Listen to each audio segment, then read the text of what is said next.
for the promotion of democracy in the world. Governor Rotimi Akeredolu of Ondo State has declared tomorrow as work-free day for civil servants in the state in order to obtain their permanent voter cards for their respective local government areas across the state.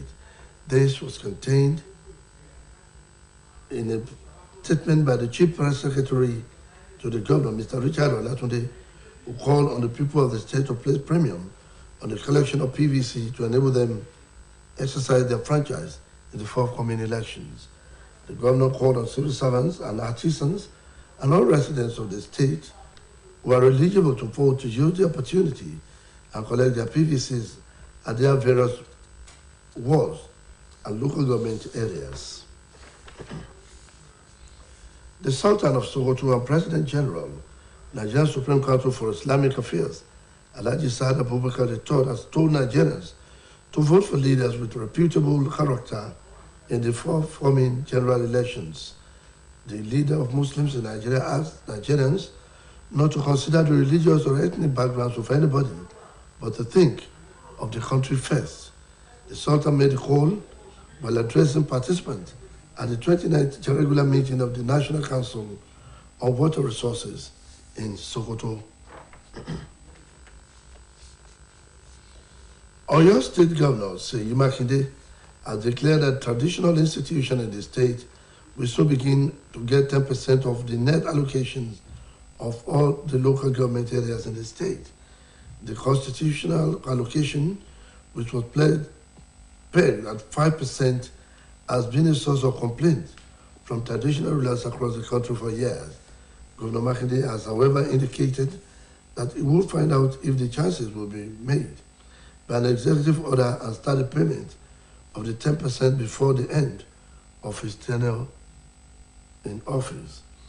The Chief Press Secretary to the Governor, Mr. Taiwo Adisa, confirmed the statement adding that the government will expand the Olodo Bridge, while the government did with the General Gas flyover at Kobo.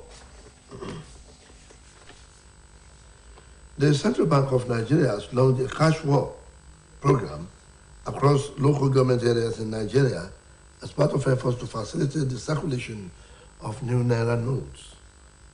The Apex Bank said the new cash swap program takes effect from tomorrow, and that the old 1,500 and 200 Naira notes can be exchanged for the newly designed notes and existing lower denomination of 100, 550, and 20 Naira remain legal tender.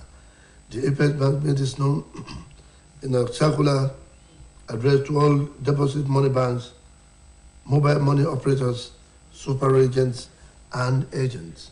It said the cash swap program is in partnership with the super agents licensed by the CBN to recruit for the purpose of agency banking and deposit money banks at different parts of the country. The federal government has approved a salary increase for the staff members of the Nigeria Port Authorities. The Minister of Transportation, Muazu Sambo, said this at the Long Service Award organized by the management of the NPA. Sambo commended the management of the agency for their commitment to staff welfare.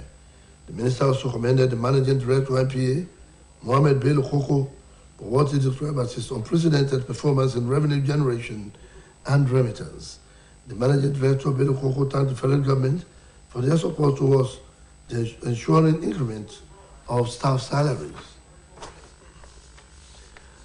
An anti-sabotage organization on the edges of the natives attacked security agencies, especially the Directorate of Security Service and Nigeria Security and Civil Defense Corps, to fish out oil marketers and other saboteurs responsible for fuel scarcity across the country. The group described as politically motivated the current fuel queues and hardship Nigerians are going through as a result of fuel scarcity. In a statement in Abuja by the President General, Honorable Smart Edwards, Nigeria should hold some players in the oil sector responsible for sabotaging the efforts of the Nigerian National Petroleum Corporation Limited even as they unilaterally implement unapproved fuel prices. Honorable Edwards, however, applauded the federal government through the Minister for Petroleum, Chief Tim Silva, and the NNPCL on the recent announcement of the possible end of fuel importation by next year. And now to sports. President Muhammadu Buhari has approved the return of Ahmadu Bello Stadium to the Kaduna State government and thus put the stadium in full custody of the state. Minister for Youth and Sports Sunday Dare disclosed this when he received the Kaduna State Governor, Nasir El-Rufai, in Abuja. Mr. Dare stated that the federal government will sign a memorandum of understanding with the state government in order to ensure more development of sporting infrastructure in Nigeria. The governor, Nasir El-Rufai, also assured that the stadium will not only be upgraded to a world-class standard, but will also serve as a developer of key economic and socio-economic and social opportunities for the state and budding athletes.